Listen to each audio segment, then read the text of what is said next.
I'm afraid we're all doomed. All the signs are pointing to the end times being upon us right now. My name's Dave. I'm Jacob. And today we're talking about Intel and AMD joining forces and how it can only augur the end of the world. That's right, AMD and Intel are now working together, and we will soon be able to use a chip which combines the processing might of Intel's core architecture with the graphical know-how of Team Radeon. Yeah, it's something we never expect to see in all our long lives, and yet was predicted by Nostradamus himself. Yet, while on one of our regular team outings to the Holy City, we discovered Jeff Gideon's original Bible stuffed down the back of a minibar in the Vatican Holiday Inn.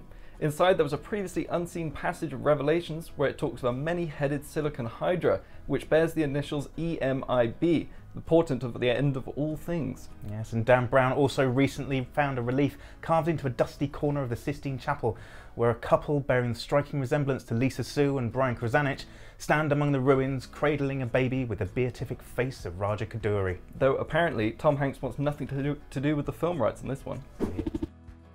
Intel Kaby Lake G, for that is the suggested name of the beast, is a new mobile processor from the CPU giant. It aims to make up for the fact that their previous integrated graphics hardware is incapable of anything near enthusiast level performance, and so they've brought in an AMD Radeon GPU instead. The plan is for Intel to be able to offer a complete solution that allows them to create gamer-class mobile PCs that don't need discrete graphics cards plumbed into them, but which, in turn, don't need to be fat slabs of tech either. Basically, Intel are saying they want to create thin and light ultrabooks with discrete level graphics performance. And to do that, they need to draft in some genuine graphical grunt from outside the company, hence buddying up with AMD. What they're not saying, however, is that both Intel and AMD want to drive Nvidia out of the lower echelons of the mobile computing space. Or that Apple's CEO, Paul O'Grady, once came knocking demanding more power for his MacBooks, and he doesn't really want to play ball with Nvidia either. You mean Tim Cook. Apple's CEO is Tim Cook. Do I mean that? You ever seen them in the same place? Fair. To make this bastard processor, Intel are using their new Embedded Multi-Die Interconnect Bridge, or EMIB for short.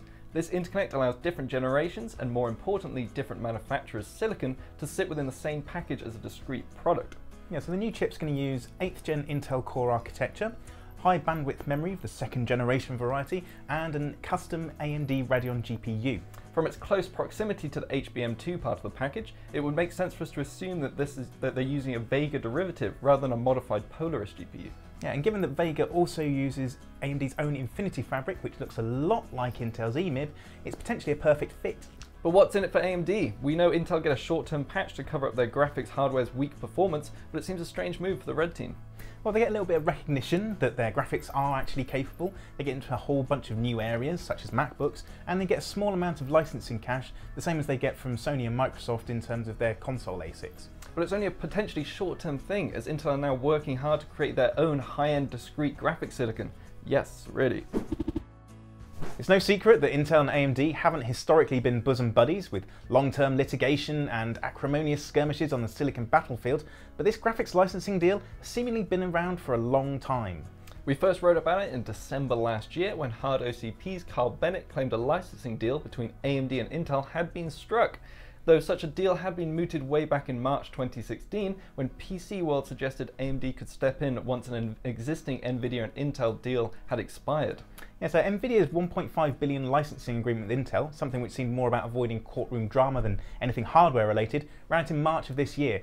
And incidentally, that's when Intel started talking about their new EMIB and how it was going to form the basis of some near-term products. The new EMIB designs, although similar in principle if not in execution, to a patent filed by Intel in 2014, which applied to methods of combining different generations of silicon together in a single package. Yes, this Lego-like ability to incorporate big and small cores, graphics, FPGAs, and custom accelerators provides an unprecedented flexibility, says the patent. So, while the sudden announcement of an Intel processor containing AMD graphics hardware seemed like a bit of a bolt out of the blue, it's actually been something that we've been talking about for quite some time.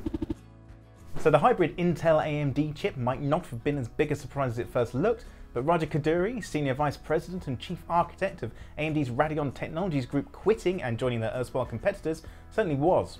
After the abortive AMD Vega launch with compromised gaming performance as well as stock and pricing issues, Kaduri took a well-deserved sabbatical to visit family and enjoy some downtime.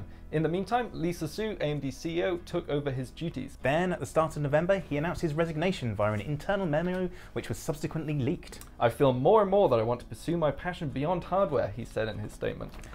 Then the following day he joined Intel to head up the newly formed Core and Visual Computing Group, which will essentially look after all Intel's consumer hardware. The most interesting part of this defection is that Intel immediately started talking about Kaduri joining to help expand Intel's position in the PC market with high-end discrete graphics cards. And that's something that Intel haven't spoken about in public since the nightmarish failure of their discrete GPU project Larrabee. It's more likely that Intel are looking at the amount of cash flowing into Nvidia at the moment as a result of their GPU's supreme capabilities when it comes to AI processing than with an eye on running Crysis 12. But surely if they're doing one, then it makes sense to dip a toe into the gaming side too.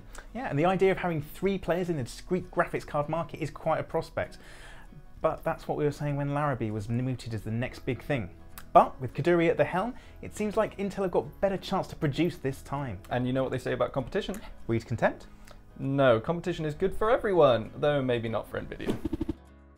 So it's been a wild year for PC technology, and it's ending way more exciting than it started. Now we've entered December, Raja Kaduri will be just about starting his new role at Intel, presumably presiding over the release of the new Intel AMD Horseman of the Apocalypse.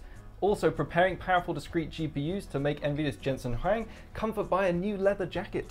The next year's going to be quite a ride. Thanks for watching, and remember, if you like what you've seen, give us a friendly wave, a thumbs up, and a little subscription love. Yeah, and check back here and on the website for more PC hardware and gaming fun times.